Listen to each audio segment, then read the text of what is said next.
Hey everybody, it's Adam Elenbaas from Nightlight Astrology, and you are listening to September Sun Sign Horoscopes, and this is the horoscope for Cancer. So for those of you who are maybe new to my channel or who have maybe even watched my channel for a while or read my horoscopes for a while, you know that for a long time I've written a monthly sun sign horoscope column, but this is actually the first time that I've done them by video. So I'm doing that just to kind of expand and grow my YouTube channel and audience, and hopefully people will find this interesting. You can find my monthly sun sign horoscope column, which you can actually read for your sun sign or rising sign, at astrograph.com. So I write for them every month, and I'm going to show you their homepage right now. So this is Astrograph. They sell Time Passages, which is a fantastic astrology software program. It's one of two that I use. They use Solar Fire and Astrograph. Astrograph is definitely the more user-friendly and affordable of the two. It doesn't have some real advanced sort of traditional astrology features, but Henry told me that they will be, who's the owner and founder of Astrograph, told me that they're going to be adding those. So once they do, this will be the program that I use probably exclusively because it's so awesome, minus just not having some super advanced stuff, which most people wouldn't use anyway. So if you're new to astrology and you're looking for a software program, couldn't recommend this more highly. And you're working with people who are genuinely really good, amazing, innovative people as well. So at any rate, that's my pitch for Astrograph. I'm proud to write for. You can find your horoscope on Astrograph if you click on the horoscope tab, and you'll see that at the top there are some glyphs. So for Cancer, you can just click on the glyph for your sign, and you'll be taken to your Cancer horoscope for August. And Henry has a little overview, and then I break down the sort of blow by blow for the month. So that's Astrograph, and let me switch over now so that we can look at your horoscope for September.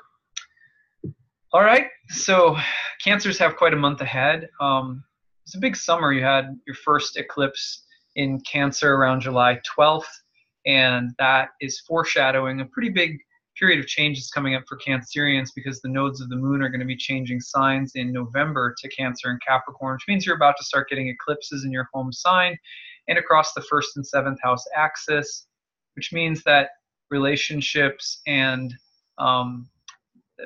the kind of self-other balance in life is going to be coming into the spotlight soon. So that's a kind of background for the summer months, the last couple. The intensity of that July 12th eclipse has been there. So some big changes coming for Cancers soon. I'm a Cancer sun myself, so I've been interested in this. At any rate, let's take a look at the days of the month. September 3rd, you're going to get, and I'm going to try to annotate this a little bit here. So let me just, my little drawing tool. So on September 3rd, you're going to see a sextile between Mercury and Venus. And this is a nice little sextile between house 2 and 4, which could mean that there are opportunities for financial growth or making a deal or making a purchase for the sake of something in your home. Maybe you're buying a new bed, or you're redecorating, or you're spending some money on your wardrobe or something like that. On the other hand, issues around money in the home or money in rent or money in roommates or money in family could be in the picture, but this is a pretty harmonious sextile, so it should be beneficial for you.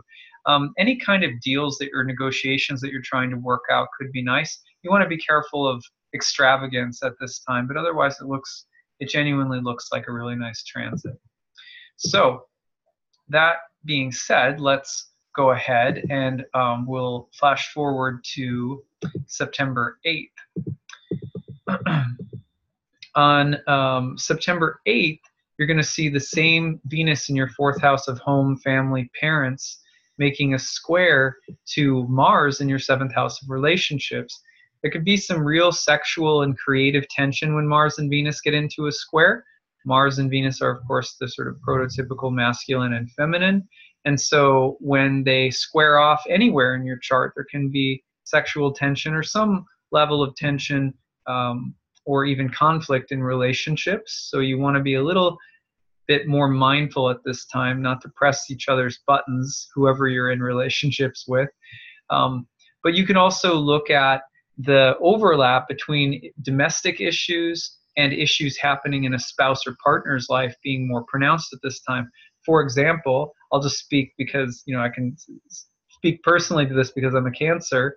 Right around this time, my wife will be ending maternity leave, and we're trying to, we'll be figuring out childcare situations, going back to work.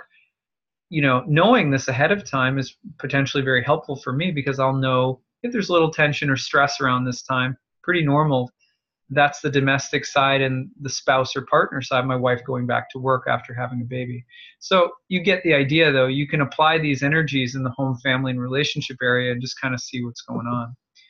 So the next day on September 9th, there's a new moon landing in your third house of communication, siblings, neighbors, the mind, writing, learning, thinking.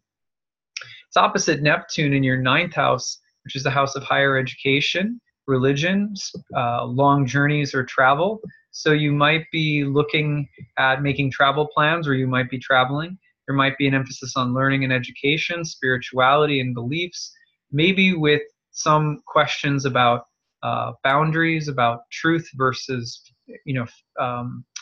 truth versus fantasy, or fantasy and fiction versus, the actual facts.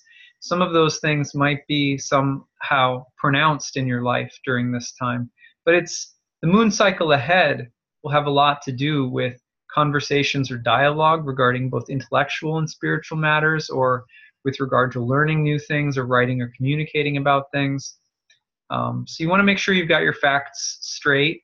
You want to make sure that you're also not being too analytical or too rational to the point where you don't allow for some higher inspiration to inform what's happening for you right now.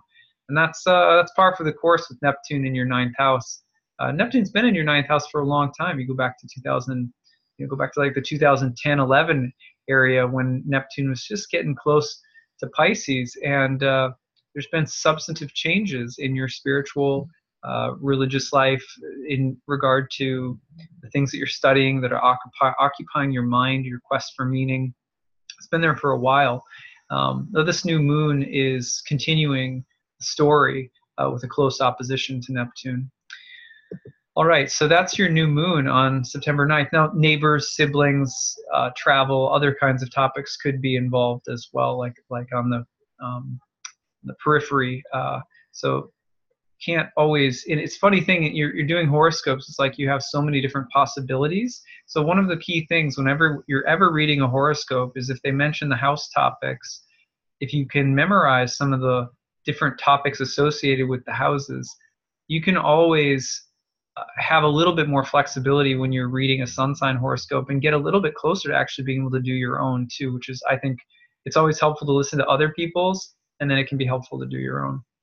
Anyway, that's a little tangent. So going beyond here, the next major transit that's coming is around September 12th. Venus is going to get into an opposition with Uranus in Taurus across your 5th and 11th house axis. Now this is going to bring up the topics of the 5th house, which are creativity, pleasure, joy, recreation, sport, entertainment, children, pregnancy, but also the potential to go overboard or to go too far with something. And then you're also looking at Uranus in the house of friends, groups of people, ambitions or dreams for the future. And here what you're looking at is basically a moment of potential disruption or change. Venus also represents relationships and love. It's not uncommon for there to be some unexpected events with Uranus in an opposition to any planet. But here you might look at, interruptions within friendships or within love or partnerships or relationships, and be very careful of that, that romantic affair that sneaks up on you that may not be the healthiest. I say this because next month Venus will be retrograde in your 5th house, which may mean that you're going to be revising or revisiting things that you're doing right now. So be extra careful about super impulsive and kind of indulgent, maybe subversive decisions that you're making in the name of fun or romance or sex, or, you know, just that fifth house likes to have fun, likes to party a little bit. But Venus debilitated in Scorpio in the fifth and retrograde next month. You just want to be careful. And Venus Uranus is also known for the need for great levels of experimentation, originality, independence. It can be very defiant and rebellious, especially sexually, artistically. It can be a great time to be innovative, creatively, and to do non-traditional things. But you do want to be careful about being sort of going too far with something, indulging yourself to the point of harming yourself or someone else, or possibly burning a bridge or something like that. So, but it's an interesting energy. It's going to be intense throughout the entire retrograde of Venus, which is following right on the heels of the Mars retrograde that happened over the summer. We'll talk more about that next month's column. All right, so going forward from the 12th, we go to September 18th, and then Mars gets in on the action. Mars is going to be also making a square to Uranus in your house of friends, groups, social circles, dreams, ambitions. Your whole sense of purpose in life. What am I here to do? Who are my people? What are my goals and dreams? Going to be going through some changes pretty significantly in the next years to come. When Uranus entered your 11th house in May of 2018 here, you likely started experiencing the call to shift your visions or dreams or aspirations, and perhaps that means different forms of technology, different groups of people, different ideas that you're becoming passionate about, different social scene or social situations, or again, changes within groups or organizations that are pretty outside of the status quo. And with all of that being emphasized and Mars being in the mix, Mars is such a forceful, combative, aggressive, brave kind of planet. And in the 8th house, which is often a very subversive house filled with taboo subjects, death and rebirth, it's a house that's related to the fears that we have and the inevitability of things that we have to face in life. And not, it's a little heavier house, but that square can mean that you're ready to face or confront things that maybe you've been avoiding for a while, or maybe you're ready to make changes, but you're needing to do it in a way that requires some courage and some assertiveness. And that could be specifically also with regard to changes in a partner's financial status. The 8th house is also the house of other people's money. So there could also be changes in the air right now, sort of generally related to a partner's financial standing or issues about money and relationships in general. So those are some different things to watch for, but it definitely there's a lot of electricity and enthusiasm and punch to this Mars-Uranus transit. Mars has been retrograde in your 8th house all summer long. So any of these issues that I'm mentioning may have been prevalent throughout the summer months and may now be reaching kind of a fever pitch where there's some catharsis or breakthrough that's ready to occur. All right, so again, I'll give you just a simple example. My wife and I own a yoga studio together. I'm like full-time astrology for the most part. My wife is more of the face of the yoga studio, you could say. But she's getting ready to implement some pretty big changes in the structure of the business. That'll probably be happening during September on some level. And so this is the kind of transit you would anticipate, where a partner is going to make some bold new challenge, or there's some bold or exciting new challenges or changes with regard to like a partner's earning or a partner's money or a partner's business, or just a simple example. But anyway, there's lots of other possibilities there that we just went through as well. All right, so the next transit after this is the fall equinox. Between September 22nd and 23rd, the sun is going to move into Libra in your 4th house, which is the house of home and family and property, emphasizing some changes there, or just a focus on home and the domestic sphere for the next 30 days. But really, this also sets the tone for the entire fall season. That's why we always look at the equinoxes and solstices.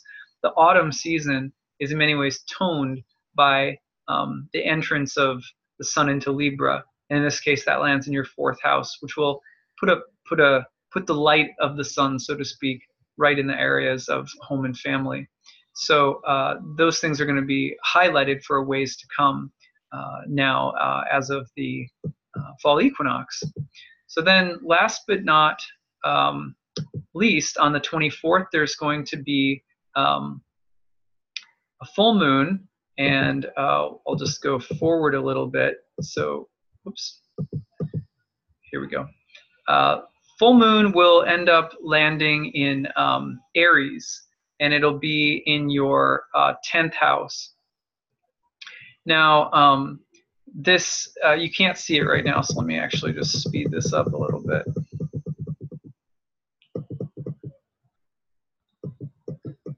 Here we go. So there it is. You can see it now.